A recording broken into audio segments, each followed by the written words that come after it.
And I seen Gilly talking about this. He say, they need to constantly remind you that you a nigga. They need to essentially always bring your status down, right? And number one, you're not a nigga, but I understand what he's saying, right? They need to keep you locked into this idea that is their world, not yours, right? The whole idea of white privilege is that they have privileges that you don't have. They can do things that you can't do. They own the systems. They control the systems. That's all it is.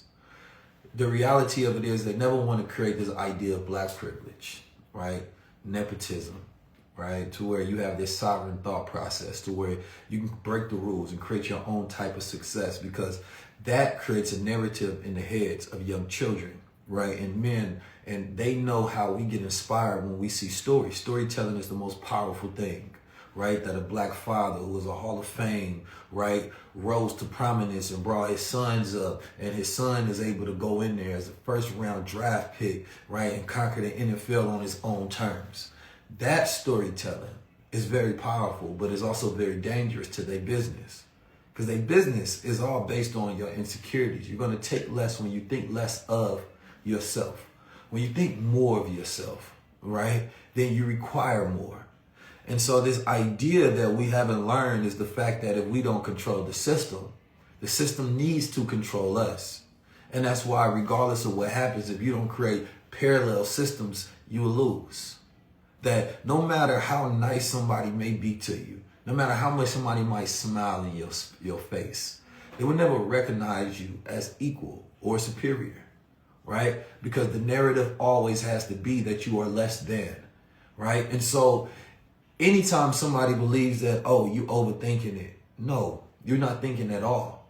Hypervigilance is what allows you to stave off any brainwashing or any psyops. If you're not hypervigilant in your thinking and always looking for these threats, especially in America, then you will lose. Because time and again, we have been proven to be right, that our suspicions were 100% correct. That there is somebody manufacturing a reality, social engineering these ideas to keep us in what's considered to be our place. But there's something that happens with us, right? We will not allow ourselves to stay in place. Even those who have rose into prominence in ways that I probably wouldn't consider to be the greatest, they all are realizing the same thing, that you're living in a world that is not your own and your money means nothing. It's all about your status.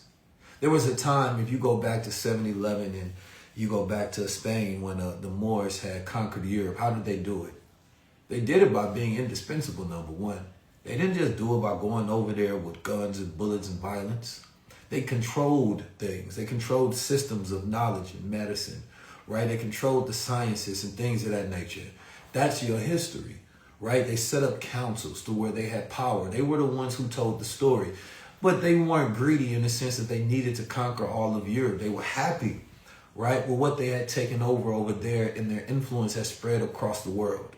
That's how we are. We are people of influence, right? We are people that can control media, but we have not been intentional about that, right? And when we see this black excellence of somebody rising into position, right, we often think that that's success. And that's why the most dangerous narrative to tell us is that black excellence is progress, when it is only power, it is only ownership, it is only control, right? If we are not the ones in control in the ownership seats, it don't matter who is on the floor playing the game. That's the power. So now we're working at this point in time, in this juncture in time, the only solution is to create parallel systems that we own and or control.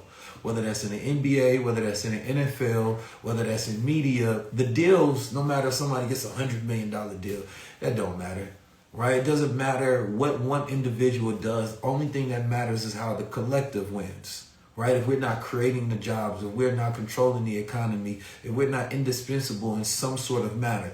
If you take a look at the Chinese, their power blueprint is not just complete control through domination or warfare. They have a different way. They integrate themselves into systems to where they could never be obsolete because we're dependent on them. I seen a video of a Chinese man saying that, listen, if you look around in my house, how many of these things you think are made in the U.S.? And he started laughing. He said none. And they say, look at your house and think about how many things are made in China. Now, that same video, I see my brother Him to put that out there. That same video can be said, right, to black and white America. If we look at it, how you go to a white person's house and ask them how many things are from a black-owned business? They probably be like, none. If you ask them how many things are from a white-owned business, it's going to be damn near all. This is why boycotts work in the sense that there is a lopsided power dynamic. We're always consuming from them. They're not consuming from us. And when they do, they own, right, the root of that consumption. Meaning when they watch the NFL and it's 90+% black players on that field, well, they control and own the field. Those are our field niggas. So when they have that ability to continuously control these systems and things, and they take your talent and they manage it, and your agent looks like them, and your accountant looks like them, and your lawyer looks like them, right? And your realtor looks like them. They're controlling your reality. So how much are you really getting if a large percentage of that goes right back to them? They can automatically look at the data and they can account for how much they're going to be getting back. So this is why it don't stimulate our economy. It only stimulates theirs, which is why intention is the number one thing. Intention matters more than anything during this era, right? Because we're going into an intelligent future. And you have about a solid 2 years before it's too late. There's a philosophy that is prevailing in this country about the end of democracy and the privatization of the government and the complete elite controls of things to where you won't even have control over your own mind because you don't understand that cognitive warfare is being played. They're manipulating narratives, utilizing bots and utilizing AI, controlling what your children believe and think about reality and even what you think about reality because of MDM, misinformation, disinformation, and malinformation. And if you're not hypervigilant and see these things as conspiratorial, right, then of course they're going to get right past your thinking and it's going to go up to a belief. Because why? We just want to survive. We just want to get through another day. We just want to play football.